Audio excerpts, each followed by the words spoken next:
আজ বানাবো মিষ্টি কুমড়ো শাকের চচ্চড়ি। প্রথমে সর্ষের তেলে মটরের ডালের বড়িগুলো লাল লাল করে ভেজে তুলে নেব।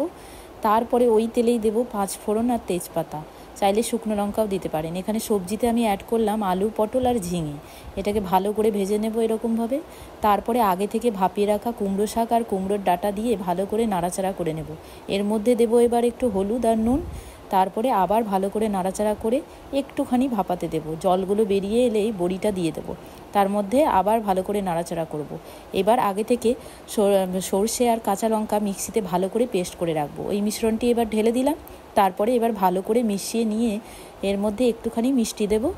আর চাইলে কাঁচা লঙ্কা আরও চিড়েও দিতে পারেন, কিন্তু আমি ঝাল কম খাই বলে কম ঝাল দিলাম। এইরকম করে নিরামিষের দিন করে দেখবেন, খুব ভালো লাগবে। কুমড়ো শাকের চচ্চড়ি অনেকভাবেই করা যায়।